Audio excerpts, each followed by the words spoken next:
Revelations 11 and 14, and it reads, "The second war is past, and behold, the third war coming quickly." I'm going to start by giving all praise to Yahweh, Bashim, Abishai, Bashim, Kakadas, the wine is to the apostles, the elders, the GMS, from who I say to you, Hakim out there, push the word of truth, and sincerely risking putting me like to do so. What's now than ever before, but we are close to the end.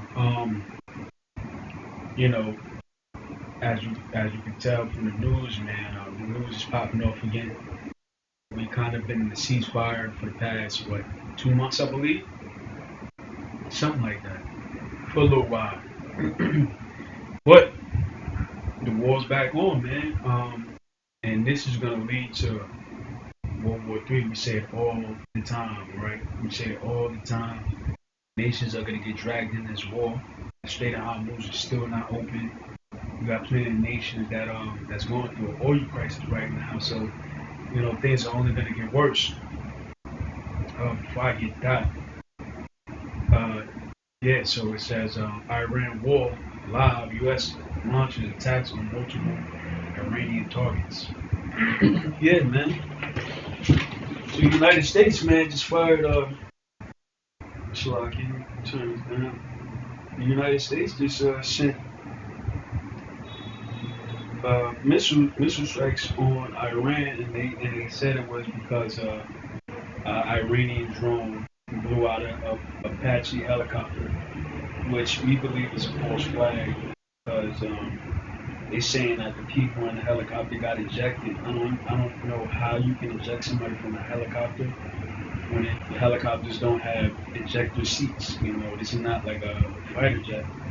You can't eject somebody straight up because that's what a helicopter's propellers are. It's also BS. And more than likely, if a helicopter did get hit with a drone, the people in it died. There was no rescue mission, all right? Unless they seen the drone coming and jumped out the plane, but I don't see the likelihood of that even being possible. Moving at the speed with the helicopters move and stuff like that. But anyways, the war's back on. So it reads, the United States Military Central Command SITCOM said attacks have been launched against multiple targets in Iran, calling the strikes self-defense and in response to Iran's unwarranted and continued aggression because Iran hit Israel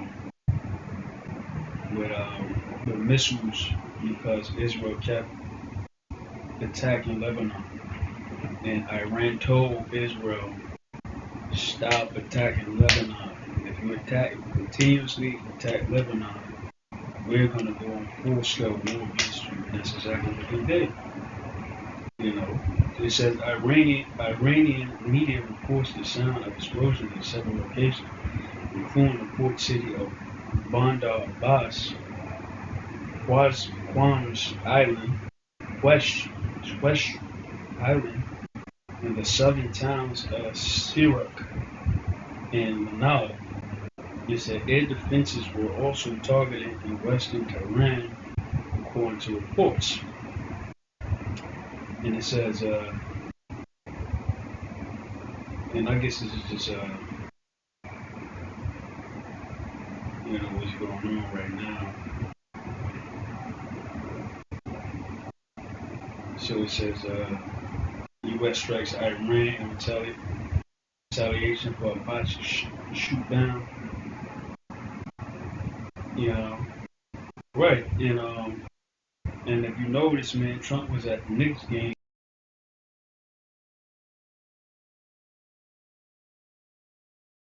Trump was at the Knicks game here in New York while this whole thing went down. Jeremiah, let's get this. Jeremiah 50 and 45. Therefore, hear ye the counsel of the Lord, that he hath taken against Babylon, and his purposes that he hath proposed against the land of Chaldeans. Surely the least of the flock shall draw them out. Surely he shall make their habitation desolate with them. So the least of the flock is talking about Israel. All right, Israel, the Israeli state. They're gonna draw America out into this war. And I believe China just gave warning to Trump when Trump went to go visit China. And Xi Jinping, the president of China, said allegedly he warned Trump to not advance attacks against Iran because if he does, you're gonna have a problem with China, you're gonna have a problem with Russia. All right. So World War III is here, man. It's not gonna slow down. The sperm power, how about Shah Shah? This is what he broke. This is what he had the prophets write down. This is the dreams and the visions, and ultimately it's going to culminate into a nuclear war exchange. And America and the land of Israel is going to be completely wiped out, right? Through nuclear desolation. So, yeah. And I looked up because Bread and Circuses because right now there's the Knicks versus the Spurs, and that's kind of going crazy. And they put so much money into these sports as a distraction. You got soccer coming up, basketball games. It's all a distraction while we're in the midst of World War III. All right, so things only gonna intensify and get more scary for those that's not know. All right, so I typed in bread and circuses. Bread and circuses is a political metaphor for using superficial appeasement and entertainment to distract the general public from real issues. And that's exactly what's going on. They put a lot of money into the stadiums. They pay these players a lot of money. They broadcast it on every network, bars and all these bars and clubs show these sports. And it's there to distract the people from actual issues. The fact that grocery prices are going to skyrocket because there's a shortage of diesel, right? There's a shortage of products being moved because there is no gas or the lack thereof. They said by July 15th, Babylon, aka America, completely run out of diesel, right? Because diesel is a very important oil because this is what is used to transport products of all kinds, whether it's food, whether it's hygiene, whether it's medicine, anything that needs to move to the store or get delivered has to come via diesel, right, or the large boat. So, the fact that the Strait of Hormuz is closed, and also they threat.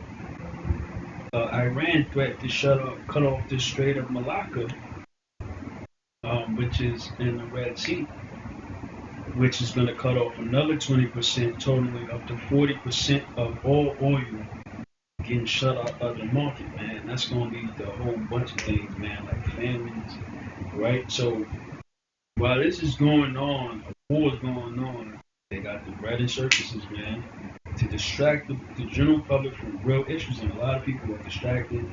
They don't understand the severity of the situation that's happening. It said leaders use this strategy to pacify citizens, preventing unrest or rebellion by keeping the masses well fed and entertained rather than addressing underlying systemic problems. Again, most people should be in an uproar right now. People should be taken to the streets, rioting and everything. But again, they're distracted with the entertainment of the world. The entertainment, the celebrities, the reality TV shows, the sport games, right? So there's really no urgency to protest this government because they're not aware of the severity of the situation that we're in. We're going to war. World War III, and it's going to be a national fact. Thus says the Lord. That's what we've been saying this for years. So I typed in AI, can this be applied to today? And it said, yes, the concept of bread and circuses is highly applicable to today's society, though the mind delivery mechanisms have evolved from grain doughs and gladiator arenas into digital screens and complex economic safety nets. Right, so you don't go to a physical gladiator arena. They got TVs where it displays the games or the fights or you know. So it says contemporary social critics, sociologists, and political scientists frequently use the term to analyze how modern institutions maintain social stability by keeping populations pacified. Right. Again, bread and circuses. And it says the modern bread, sustenance, and comfort. Instead of physical loaves of bread handed out by emperors, modern bread comes from the form of baseline economic survival tools, mass-produced cheap consumer goods, and processed convenience food. Alright? So, yeah, man. So instead of bread and services, man, it's the processed convenience food. It says social safety nets, programs like government subsidies, unemployment compensation, and food assistance can sometimes be critiqued through this lens.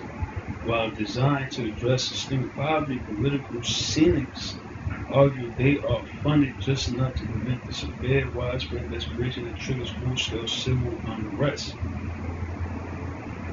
Alright, and it says the circuses, I'll read the last bit, close it out. The circuses of today are incredibly sophisticated, highly addictive, and available 24/7 on personal devices, replacing the physical coliseum with digital interfaces. The infinite scroll. It's a massive, yeah, man. You got TikTok, Instagram, Facebook, you name it, man. Distracts the people. I know you get information from it too, but most people are not looking at news when they open up the damn Instagram or TikTok, man. They're looking at a damn cat, loving on their owner, or a dog, hopping on two legs. You know what I'm saying? They're looking at super shit like that. They're not looking at, you know, Israel, who's Israel attacking? Prices of gas. They don't want to see it because it's depressing. He said massive sporting events. He said major corporate sporting events like Super Bowl, the World Cup, National Football League command billions of hours of public attention. Right. He said critics note that people will spend days passively debating sports rules or referee decisions while remaining entirely disengaged with local and national policy choices. Sensationalized media and celebrity culture, corporate news outlets often prioritize sports and celebrity scandals, clickbait, and polarizing cultural debates over deep investigative journalism. This creates a media spectacle that entertains and divides the public rather than educate. All right, so why I said the core difference, the illusion of agency. While Roman citizens knew the emperor was directly funding their entertainment to keep them quiet, modern bread and circuses are unique because they simulate choice. Consumers choose which streaming service to buy, which smartphone to use, which political comedy to follow. This illusion of personal agency makes the modern version exceptionally effective. People willingly fund and participate in their own distractions, keeping the overall socio-economic machine humming smoothly without demanding foundational change. Again, this is why people don't realize what's going on, man. Yeah, man, we in World War III, and once it's on full on head on collision, people are going to be caught like, what the hell happened? All right. I read this again, Revelation 11:14. The second war is passing, behold, the third war coming quick. Man, we on World War III, so while people are watching the NBA game tonight, it's a war in the East, which is going to involve all of America.